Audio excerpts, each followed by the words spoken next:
Today I'm going to start a new topic, Knowledge Area 2, Probability and Statistics. Here is the outline for Probability and Statistics from the reference handbook. It covers 4 to 6 questions with topics such as central tendencies and dispersion, estimation of single mean properties, regression and curve fitting, and expected values. Here is my somewhat simplified outline that I'll be following.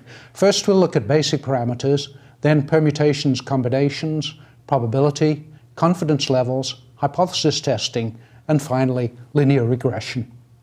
So here is the outline again, and in this segment we'll start looking at some basic parameters.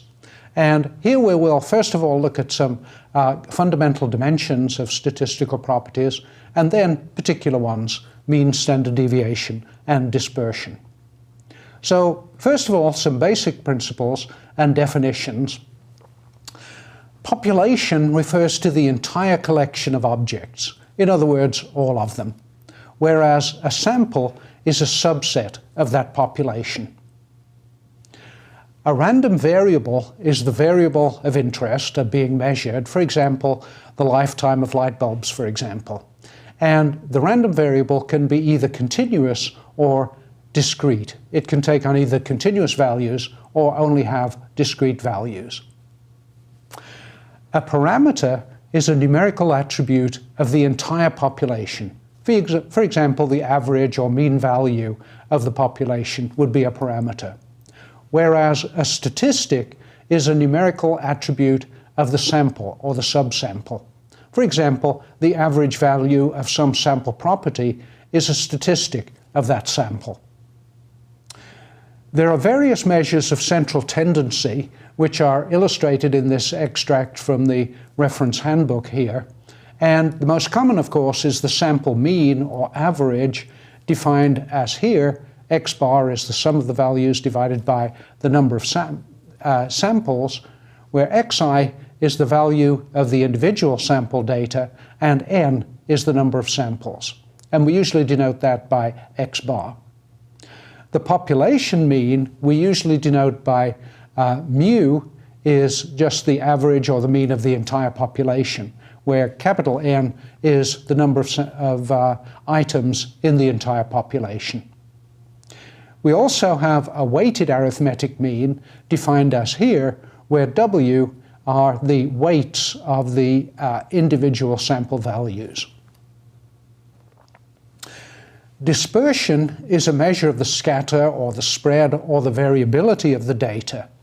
And this example, these data are measures of velocity in a turbulent velocity field, where the velocity here is in centimeters per second and the time in seconds. And obviously they have some seemingly random scatter to them. So from this we can easily compute the mean value, x bar, which turns out to be 5.82 centimeters per second, which I've indicated by the red line here. But measure of the scatter or the dispersion, the most common one is the standard deviation of the sample, which is defined here. If this is a sample of a larger record, S is 1 over n minus 1, the summation of the value minus the mean value squared. And in this case, if we compute that value, it turns out to be 0.53 centimeters per second, which I've indicated by plus and minus levels around the mean value here. So this is a measure of how scattered the data are from the mean value. And a related parameter is the sample variance, which is just the standard deviation squared. Another useful property is the coefficient of variation, written as either COV or CV here in the reference handbook, and that is defined as the standard deviation divided by the mean value. If we have a population, the standard deviation of the entire population, we usually denote by sigma, is slightly different equation, 1 over n, where n is the total number of samples rather than n minus 1, times the summation of the value minus the mean value, mu, of the population squared. And similarly, the variance of the population is sigma squared. Some other values or parameters which are given are the sample geometric mean, defined as here, but more often useful one is the root mean square value, which is defined as the square root of the summation of the squares of the values divided by n. Another one is the median value, and the median value is the middle value when the data are ordered from smallest to largest. Or, in other words, 50% of the values are smaller than the median value and 50% are larger. And in particular, if the number of samples n is an odd number, it's equal to the value of the middle sample, or the n+1/2 value. We also talk about percentiles, and a percentile is the percentage of values above or alternately below some particular value. For example, the 20th percentile, 20% of the values would be higher than the 20 percentile value. And the median then is just equal to the 50 percentile value. 50% of the samples are below and 50% are above. And we also sometimes talk about quartiles, and quartiles correspond to 25 percentile, 50 percentile, or 75 percentile values, either above or below some specified value.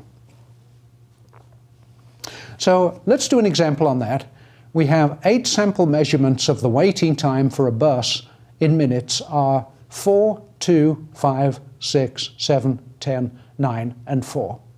So the first question is, the mean value is most nearly which of these 4?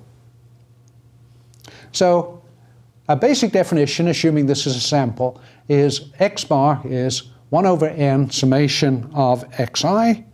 In this case, we just add them all up and divide by the number of samples, which is 8, and the answer is 5.88 minutes, so the answer is B. Next, we want to compute the median value. The median is most nearly which of these 4? So to do that, we rewrite the sequence in order from lowest to largest. So in sequence, the numbers are 2, 4, 4, 5, 6, 7, 9, and 10. And in this case, we have an odd number. So the median value is the average of the middle 2 values here, which are 5 and 6. So the average of those 2 terms, the 4th and the 5th terms in that sequence, is 5 plus 6 over 2 is equal to 5.5, so the answer is C. Next question is the same sequence. The 8 sample measurements of the waiting time are the same numbers, but now, first of all, we're going to calculate the standard deviation of those numbers. Which of these alternatives is it?